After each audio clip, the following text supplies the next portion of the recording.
use photovoltaic cells and redox flow batteries.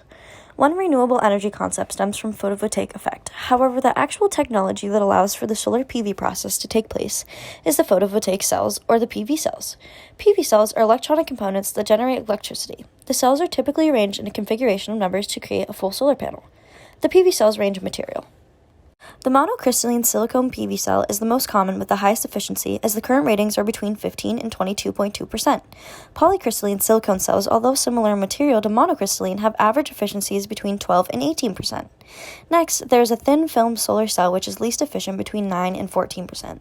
Although solar power does exist, it isn't the most efficient and effective it can be. The semiconductors that convert sunlight into electrical energy are seen as inefficient, as they only capture a fraction of the light that they get. Silicone is an expensive material to produce, and there's a lack of resources for it. The reason why this field of technology is emerging is that the primary material used in solar panels today is silicone. This can be changed. Solar PV cells create electricity that is contracted only when exposed to photons. First, light strikes the PV cell, and the photons are absorbed by the semiconducting material, which is perovskite. This incoming light energy causes electrons in the perovskite to be knocked loose, which will eventually become the solar electricity that can later be used.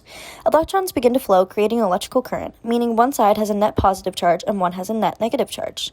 This electric field causes loose electrons to flow in one direction through the solar cell, generating an electrical current. The electrical current is captured and combined with other solar cells. Once an electrical current is generated by loose electrons, metal plates on the sides of each solar cell collect these electrons and transfer them to wires. At this point, electrons can flow as electricity. Here are two versions of pyrgosite PV cells. One model uses the common silicone and the other simply uses the pyrgosite cells. You can clearly see which is more efficient. So we are stuck at 23% efficient solar panels. No, but it's not far off from the theoretical maximum efficiency of a single material, which is about 30%. But the good news is we aren't limited to silicone. What makes perovskite an enticing silicone alternative is that the structure makes them highly effective at converting light photons into usable electricity. They're capable of beating traditional mono and polycrystalline silicone solar cell efficiency, and since they're from a man-made compound, manufacturing costs should be lower. Perovskite cells can be made through a process called solution processing. The basic structure of the perovskite solar cell consists of an electron transporting layer and a hole transporting layer where the free electrons and holes get injected into. Perovskite solar cells are another form of thin film solar, but with much higher efficiency. And unlike silicone, you don't have to heat it to 1,000 degrees to form it. An efficient storage unit for all the energy gathered. In simple terms, the flow batteries are electrochemical energy storage that work with the energy produced by the PV cells. The most common material found to create model flow batteries is vanadium.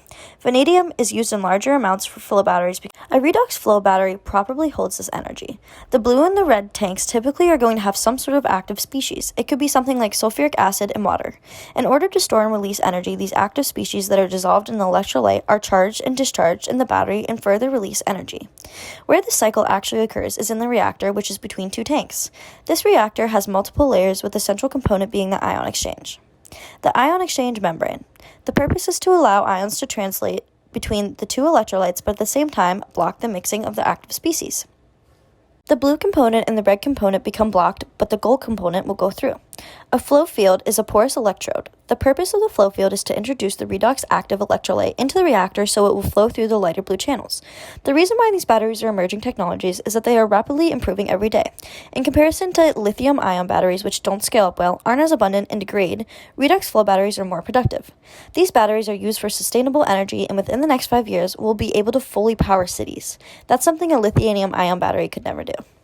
In the future, these two combined concepts will be able to create and function for every accommodation they are currently providing for, plus more.